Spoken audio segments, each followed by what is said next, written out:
Hi, hello, welcome to anyone watching this on YouTube or wherever. I don't know why I said wherever. You can only see this on YouTube. I'm not gonna go through the effort of putting this anywhere else. Hi, you're watching a game that was arranged through the Gauntlet, which is a community on the internet that gets together and plays tabletop role-playing games online. You can find all the stuff they do at gauntlet-rpg.com, where you'll find their blogs, their forums, their wide variety of podcasts. Their monthly zine, which comes with supplements to games and their own original games, and a Hangouts calendar to which this game was arranged. We are now on session 3 of 4 sessions of Beam Saber, part of my monthly trek through in development Mecha RPGs. Beam Saber is a forged in the dark game of mecha warfare, written by Austin Ramsey. Links down below to check it all out. Yeah, so let's just jump into like our players and their characters. And so let's go through the order of the character keeper, which is probably tricky to figure out because heavy character keeper. Thanks a lot, Forge in the Dark. Let's introduce players and the characters and tell me name, pronoun, what your characters like, what do they like for breakfast, and what's a cool thing they did last session. Start with our ace then. Robert, tell us about yourself and of Venus. Hi, I'm Rob. I use he, him pronouns, and I'm playing Venus Darrington, who is the ace. She's was the second in line as heir of her house, but now is first because her older sister Regina perished in battle. So she's got a lot of she's got to hold up her family's reputation and also meet up to the standards of her sister.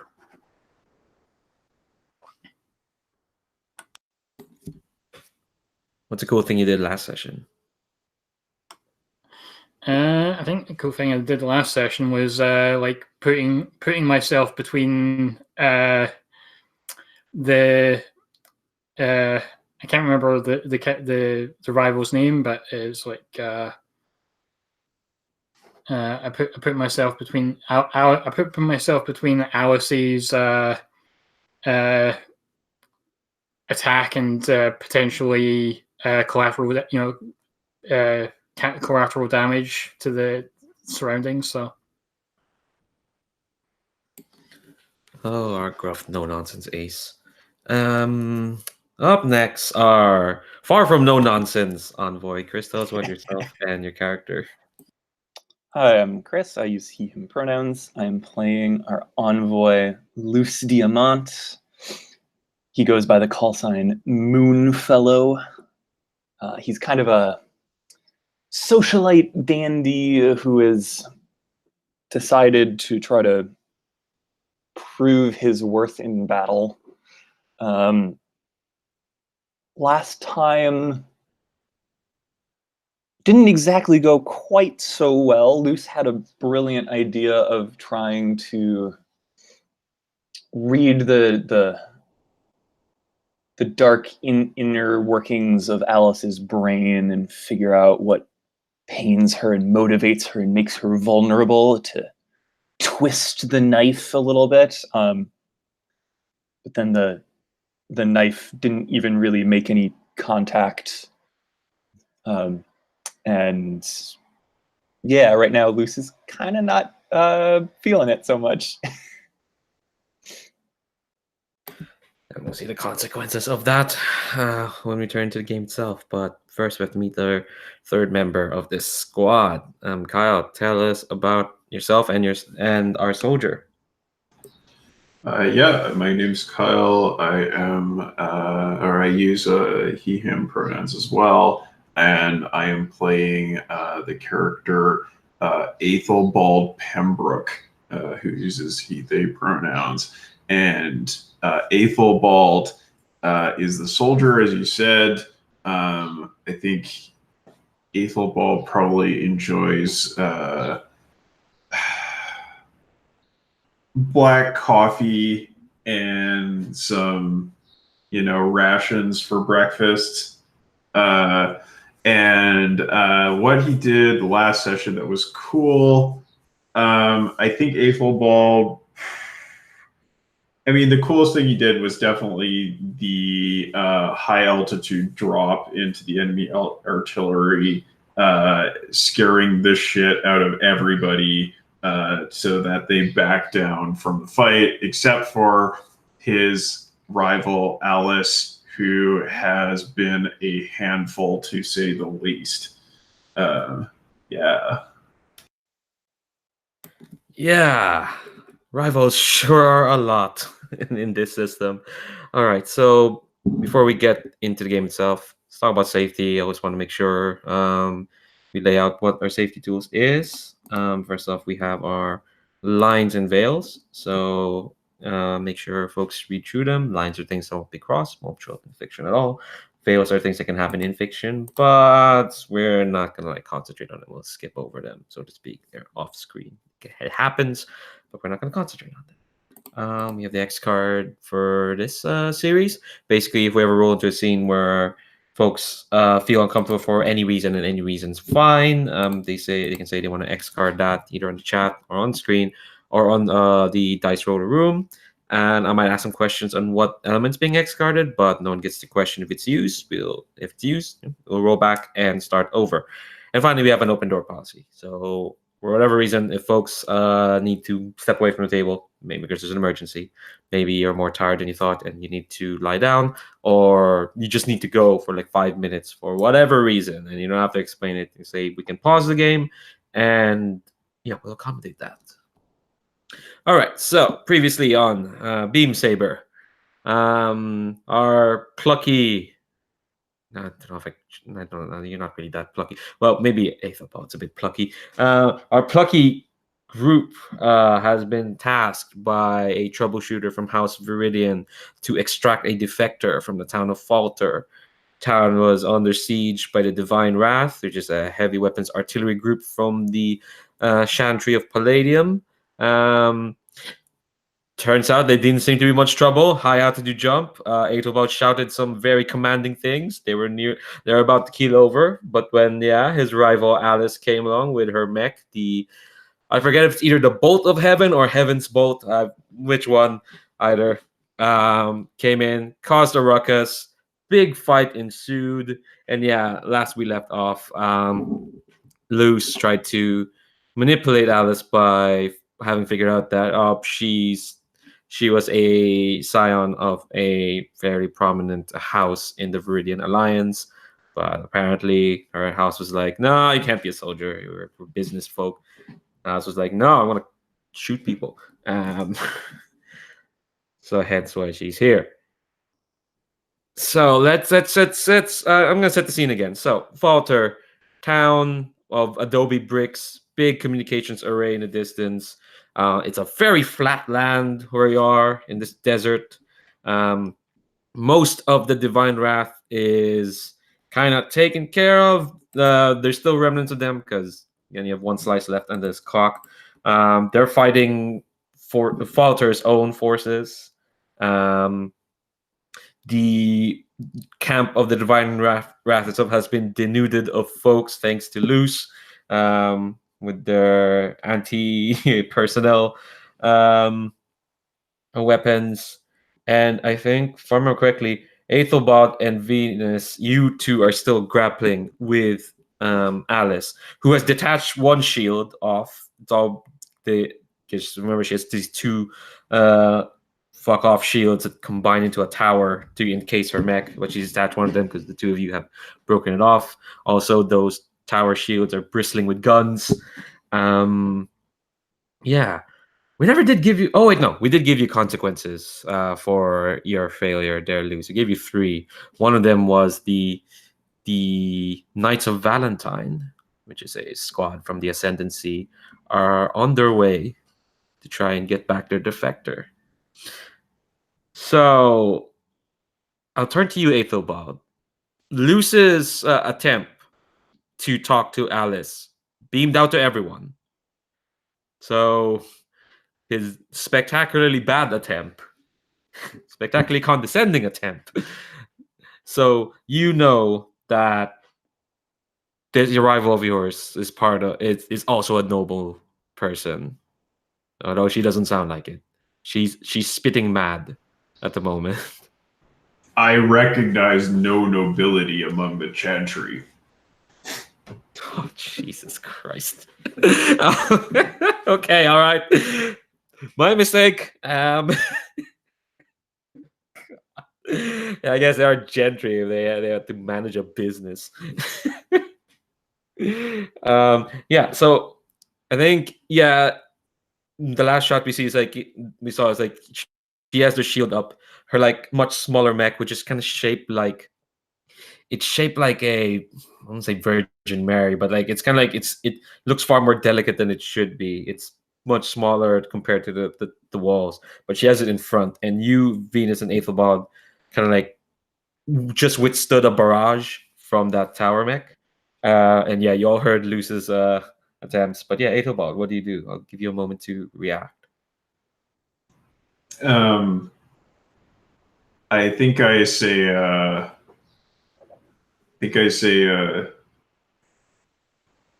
Luce, you would do well to note that a foe such as this will be defeated with deeds, not words. And I'm gonna, grab my halberd and just start wailing on her with it. Try to like get her because she's only got one shield now. Try to get her off balance so that I can get a killing blow. Wow. Okay. All right.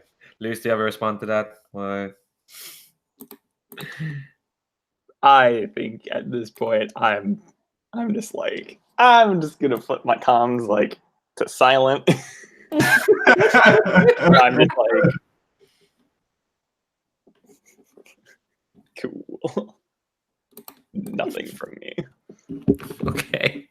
All right. So I think I don't want to mention that Luce noticed, but like I think this beeps into your comms now because or your radar that there is like a identified ascendancy ship making their way. But yeah, you're clanging and banging on the shield, so to speak. What action are you rolling with? I think this is battle. Yeah, with your beam halberd. Yeah, my fine beam halberd. Yeah, you're very fine. Beam halberd. Yeah, hold on. I need to. And I will push myself on this as well. And yeah, let's see. That's kind of the situation there. And you've been very good at making sure you didn't get any harm or damage. Yeah. Stress is starting to get up there, so we'll see. Yeah.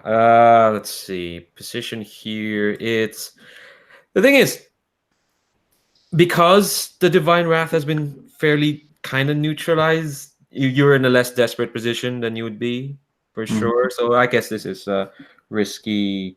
This is risky. Great. You gotta find a melee weapon, and I think heavy. Come on. Yeah. Oh, sorry. Okay. Yeah. Find it.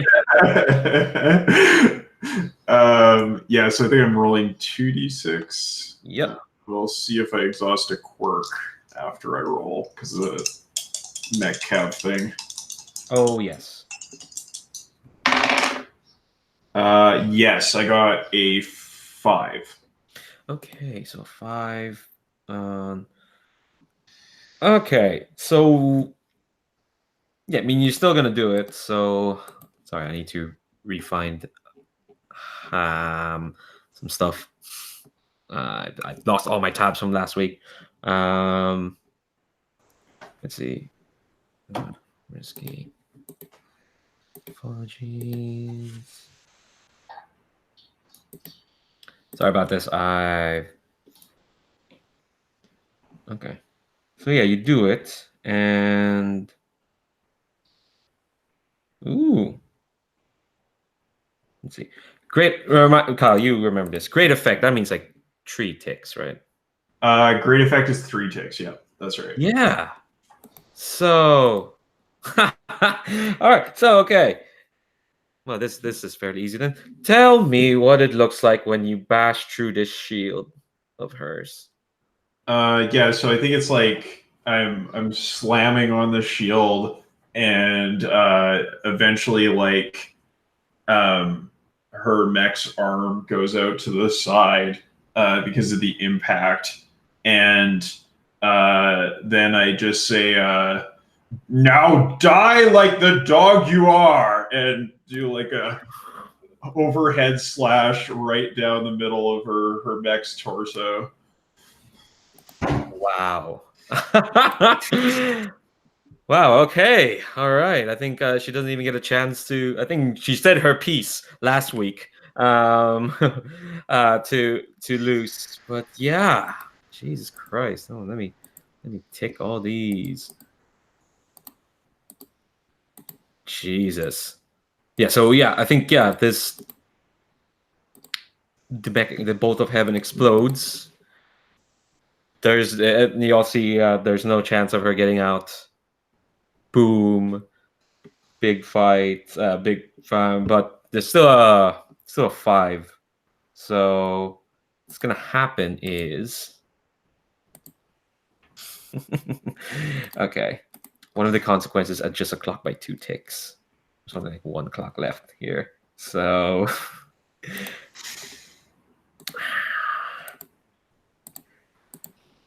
so you see the ship in the distance, or it pops up in your radar. This ship. I think you get a moment of triumph there, Aethelbad. You destroyed this. You destroyed the bolt of heaven, and you've avenged your slaughtered mercenary team. Yes. This, Vengeance is mine. this, Lucy, have a response to that? No, I think just in the back of my head is like, I'm just like, oh god, what kind of mech is she going to come back with next time? If this was round 1. Yeah. Fair enough. She might or might not come back. Probably not. If this was campaign, she probably might. Probably some sort of cyborg Alice, but probably not. We only have one more session after this. But yeah, so you get a moment of triumph, and I think the folks of Divine Rat who see this kind of like, oh shit. There's like a few stragglers. It looks like everything's fine. You can just go into the city. You can find this defector. You can get the fuck out of here. But then you see the ship coming in, and it's a bit hard to make out because the sun is so hazy. You can't see this like brilliant baby blue ship. Kind of like almost make it sauntering towards you. It's not like even as a complete hurry, but like I'm thinking this ship is like all kind of rounded edges. It's like a Naboo ship to reference the prequels.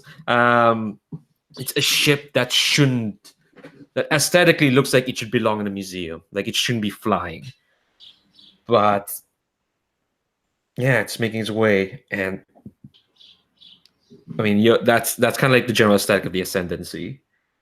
Looks impractical, but somehow able to fly, and you can on this ship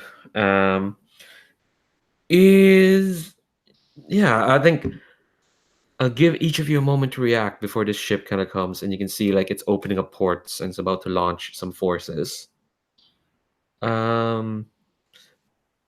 Venus, how are you doing?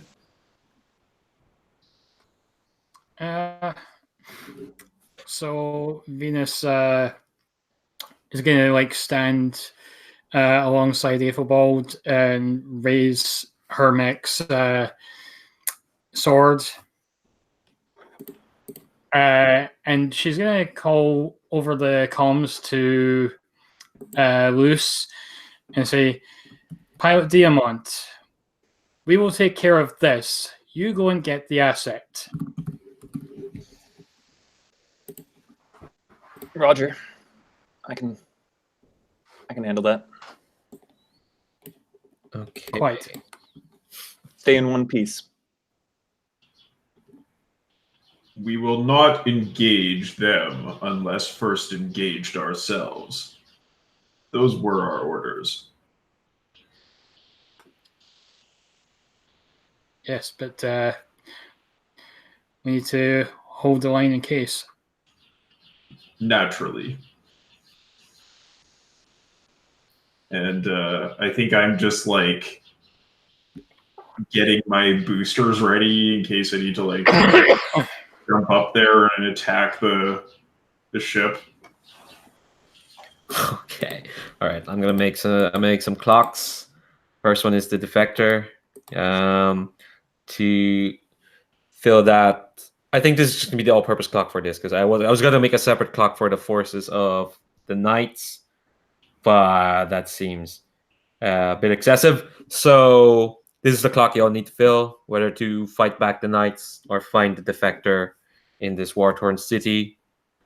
Between the three of y'all, you should be able to do this fine. It'll be fine. It'll be fine. Okay, so let me take a moment to go to Pinterest, because I think as Luce, as you take bail and head into town, I think the forces, the Falter's forces will will probably like recognize, let you in. In fact, it's actually weird. They just let you in. Like no one makes like a communicates to you or anything. Just like, the gates just open, and you're through this weird brick adobe town. And meanwhile, you see the two of you, Aethelbad and Venus. You see that the Ascendancy or the Knights of Valentine are dropping down, kind of like three flying humanoid mechs, and two of those are they're all kind of in the same blue standard. They have these like serrated sort of wing boosters as they're gonna fly. Two of them have like these big fuck off rifles. But the one in the middle is like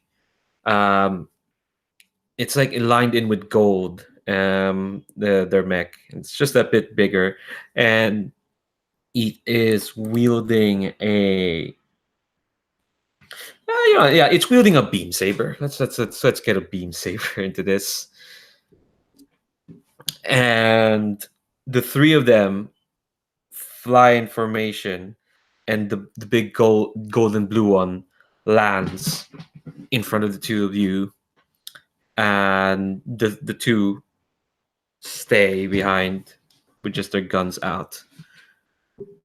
And you hear a voice. You hear a voice call out and saying, "Are you ones to deny the Knights of Valentine their prize?"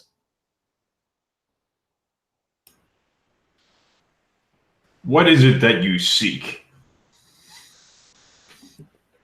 We seek a traitor. She has fled us. She has fled towards this town to escape our justice.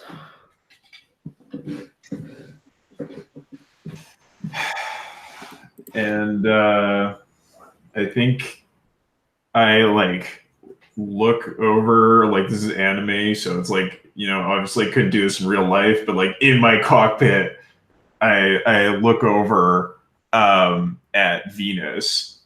I'd be like, what's the play here?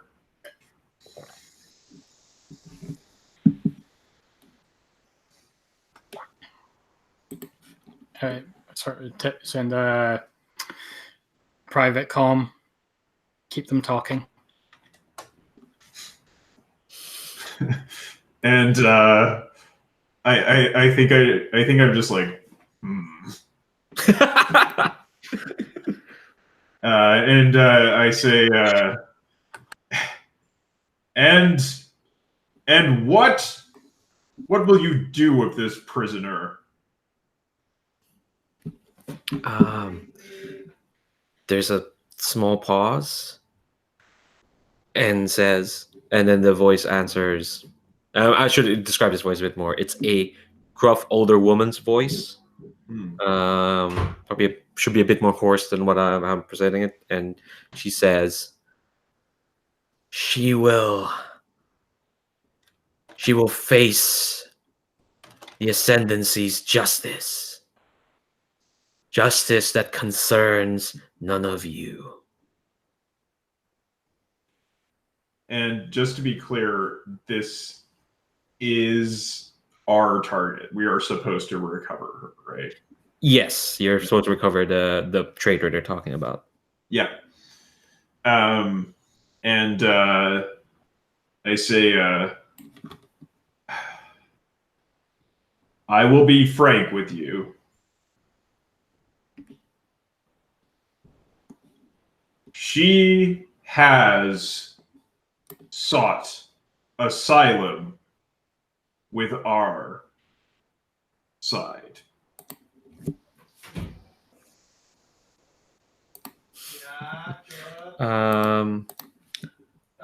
I think this has to be some sort of role to make sure you keep them talking. Yeah. Yeah. I think I can't just space out my phrases. Yeah. Yeah, you know what you're doing. Oh, come on. You didn't realize this isn't happening in real time. Okay. I think this is probably. That's a tough one. Yeah. I would say. Let me look at the skill descriptions here, because. No worries. Okay, while you think about that, let's cut to Luce. Sounds good. Okay, so Luce, you are. No, actually, you describe me. How are you going through like these? This is the Bayo. I assume they can fly a bit, or are they just walking through? It's mostly walking. So they're like, I have thrusters, but I don't have a full mobility suit like Aethelbad has.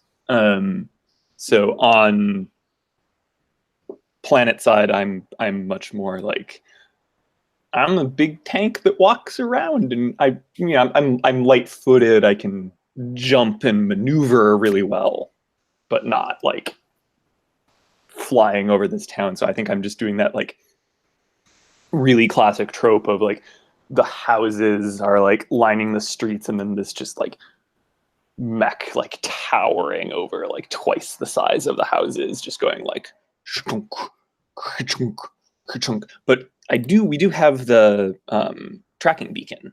Yes. You're following that.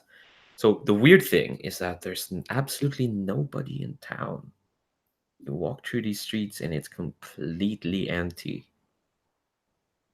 It's weird. Like it feels abandoned, or it feels fake. More abandoned, really. Okay. Like this is a property. Yeah, this town has been here for a while. It's just that there's nobody in the streets. Like Okay. the windows it is ghost town right now. Yes. Okay. Windows are closed. There's absolutely nobody around. And you see the transponder is like, you can see like it's directly towards the mayor's mansion, which is kind of like this 2-story adobe brick sort of house. You probably, in this montage, you're just going through. There's nothing. Unless, I don't know, unless you look around, but like I think if I identify that I'm like pretty sure that the tracking beacon is coming from this mansion, like up the way, and I'm seeing that there's nothing here, I think I kind of pause, maybe like I get to like a central square or something, and I pause, and I think I'm gonna like take a second to look around, because it doesn't seem like I'm being followed yet. My my squad mates are doing their job of buying me some time so I can look around and make sure that there isn't anything weird. Yeah, Here. yeah, So probably it's like a survey to. yeah. Although you don't have any points in survey. You're right. Yeah. So then I probably don't.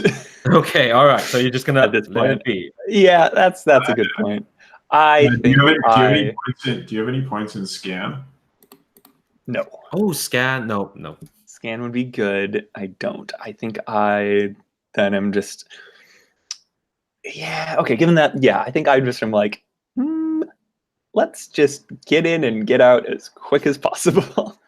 Okay. All right. Is what this becomes. I could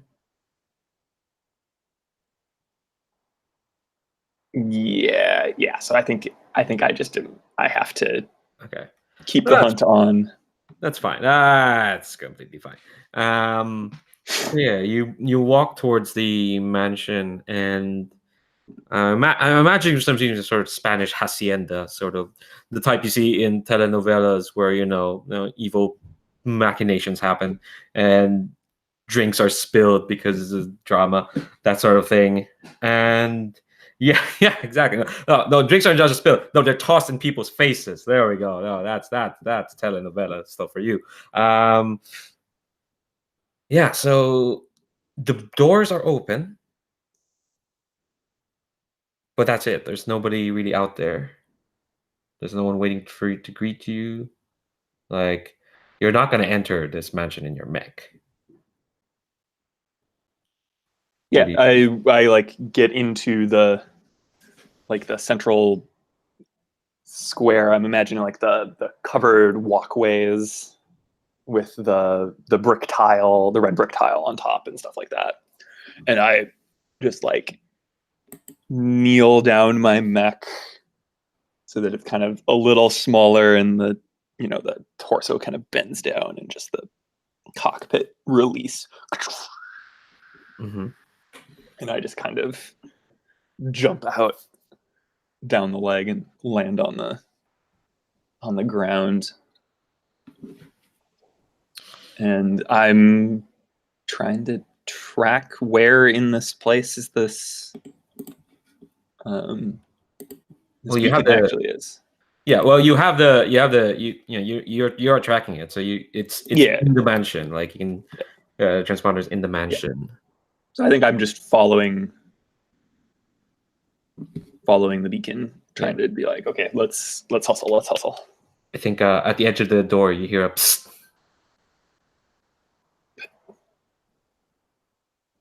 And I look over.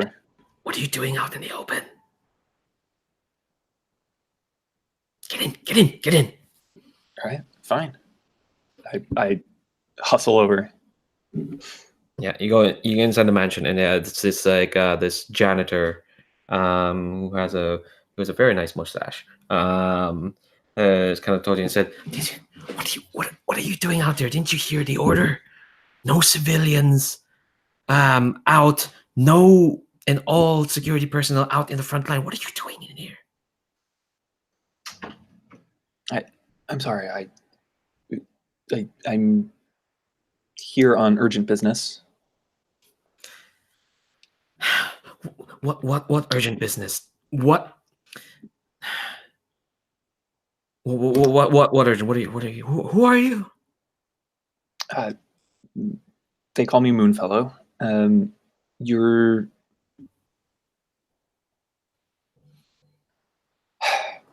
fine. I don't have time to beat around the bush. You work here? Yes. I'm working here in the past few months. My name's Bert. I'd like to think I'm very good at what I do. Yes. Okay. I like to think I'm good at what I do too. So we're kind of one and the same. But I need to find, I think, probably your boss. What? My boss is the mayor. Mayor. Oh, let me get my notes. Go down here. Mayor Yuria. She there. What do you want with them? I've been called to urgently meet with them. Well, the mayor can't really do anything right now. They're not the power here in town. She is the power. Who is she? He looks around. He's sweating now. Yeah. Side, he's bald and he has a mustache, so you can really see the sweat. And he kind of like whispers, and I'm imagining you're in this foyer of this very nice mansion. Mhm. And again, silent, and he says, "She came down here on a crashed ship a couple of days ago and just took control. Nobody does anything unless it's her say so." What did the ship look like that crashed? It was this. It looked weird. It looked like a swan that was elongated in multiple ways. It looked like it shouldn't be able to fly, but we know it's from the Ascendancy.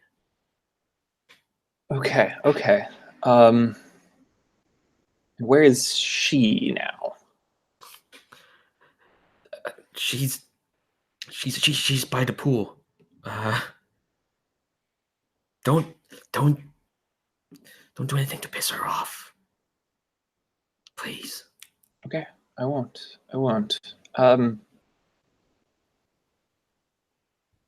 Yeah, okay, I'm trying to get a read on,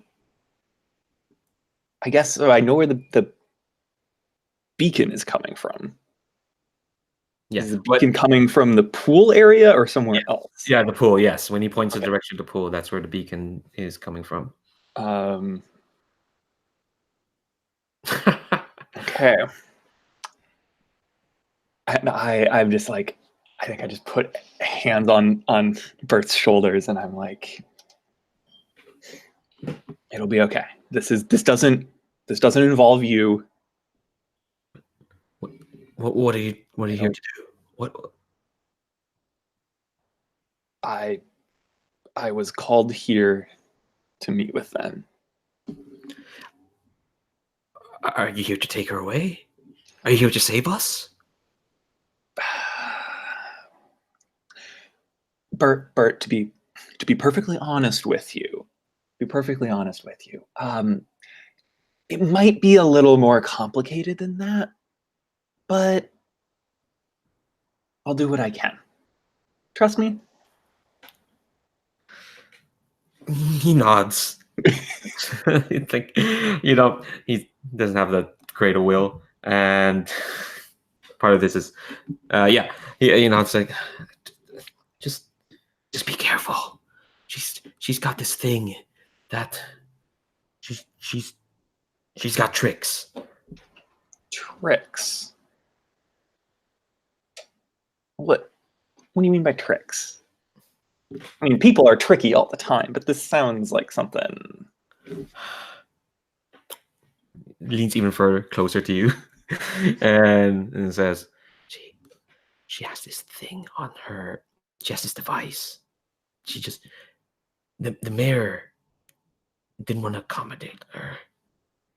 She fiddled at her wrist, and suddenly her mayor collapsed. And just like that.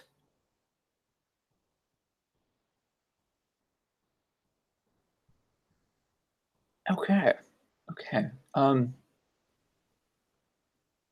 Good to know. Thank you, Bert. Bert, you've been super helpful. I'll let you get back to things. I don't want to keep you here. I don't want to make you feel unsafe. Sorry for coming in on such short notice.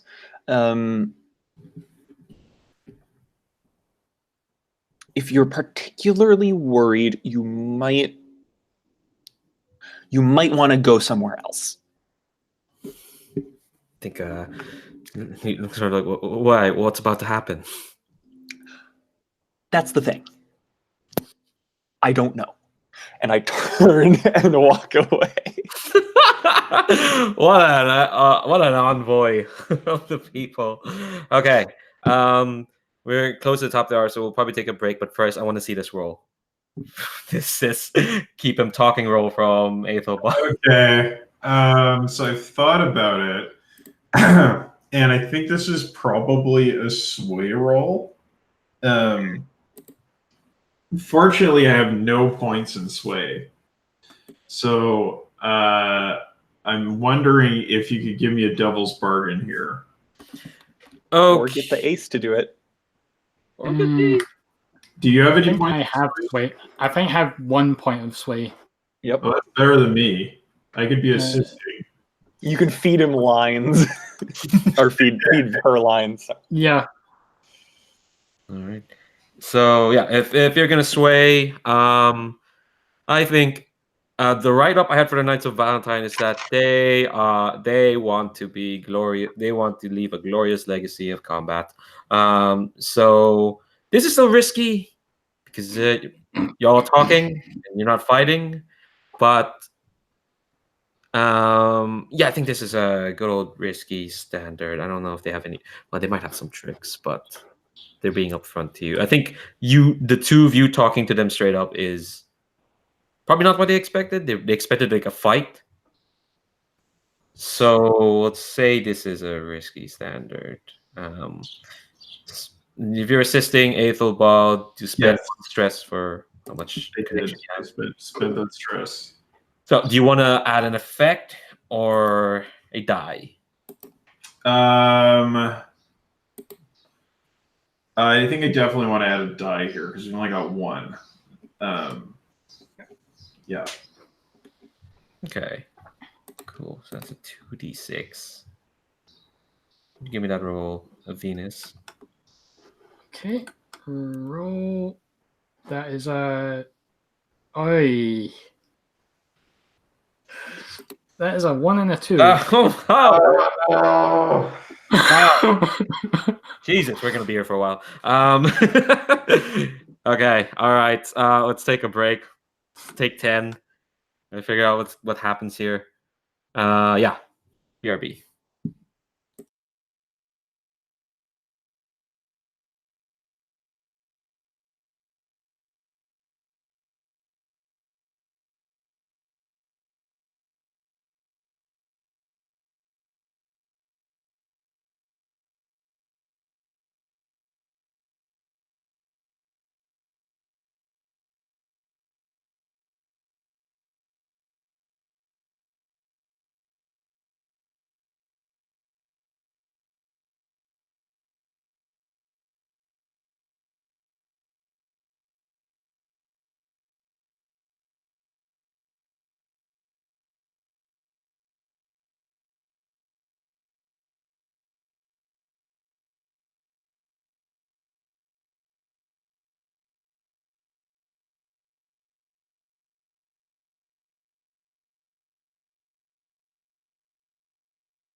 All right, welcome back. As a reminder, you can resist consequences.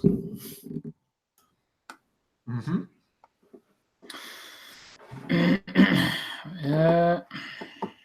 Do you want me to tell you Well, what's going to happen? I haven't taken any stress this session, so I don't mind doing that. Yeah. Okay. Cool. So, man, you have a lot of. You don't have that much stress. So, I'm assuming you're using resolve.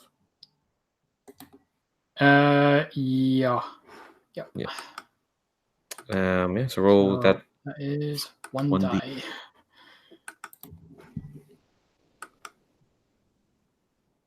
Okay, so that's a free. So Take 3. I take free stress. Yeah.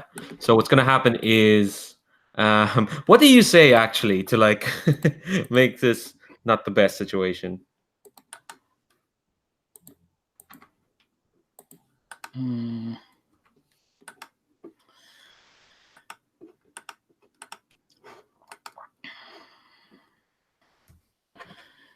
I think I say basically that he's under, he or she. I think it's a she. The defector. Although I don't know if we know that. You just say, yeah, just say they. I don't think you know that. Yeah, I don't think the two. Yeah, so It was news to me when Bert told me that, I think. Yeah, so I just say that they're under our protection now, and it would be best for everybody if we just if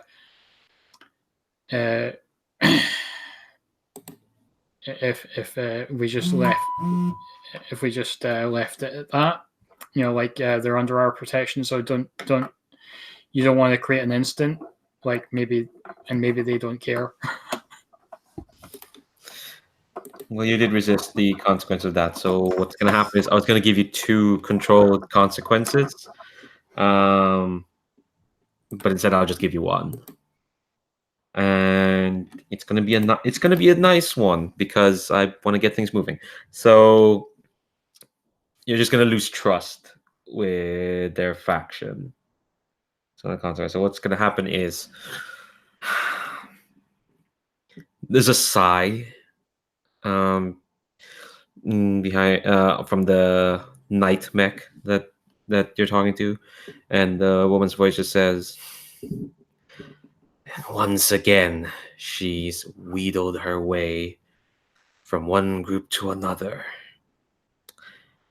Tell me this, warriors of Viridian, do any of you know who you have invited into your protection?"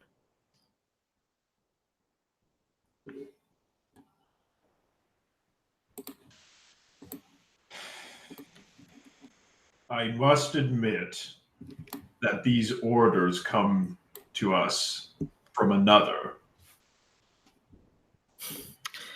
And you chose not to question those orders. Instead, you followed them as well as any good soldier would. Yes?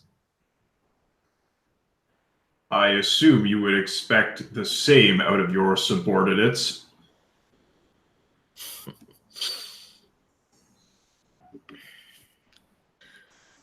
True enough. This is war, and we are meant to play our parts. But let me tell you this, from one warrior to another,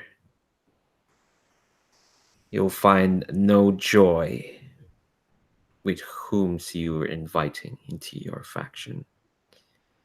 You find only a spider who will ensnare you all into her web. And I think I say, I think I do like a salute with my halberd. And I say, thank you for the warning. We have many such characters to deal with already, some closer than others. Look, meaningfully at Luce's call sign on my display.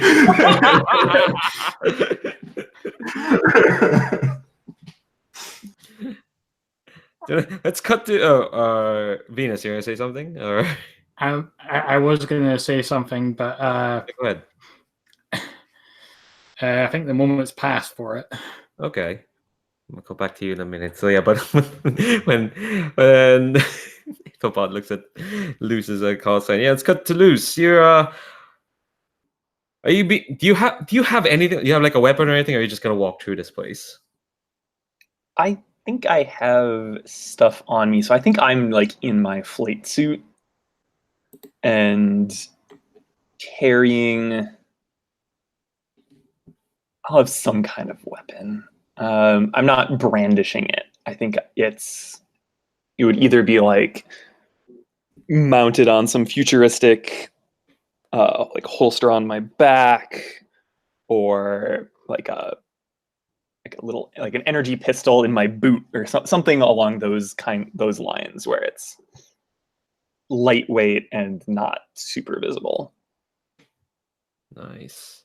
Oh man, you can have a king sword. Sorry, I'm just looking at your item sheet. You can have... yeah, I have. I am not in that outfit today. Okay, yeah, fair enough. Because I was not going to court. I was going out in my mech. Fair enough. But yeah, the dandy is strong with the envoy playbook. It's rad. Yeah, so you make a way, and I think it's quiet, but you can see like other people, servants or whatnot, kind of clean up the place, but they kind of dart away when you walk by. And then you get to the pool, and there's a barbecue going on. You probably smelled that, probably, yeah, in a way. There's a barbecue. There's a bunch of folks like cleaning out the pool, but they all are kind of like looking. The folks kind of looking around. They're all kind of looking down as if they don't want to look up. And you hear this woman's voice, this very commanding woman's voice go, "Oh, who's there? Who's there?" I would request an audience. I am Luce Diamant.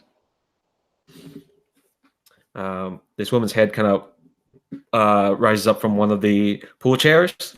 This one has like long, straight, flowing black hair, and she's got a sundress on.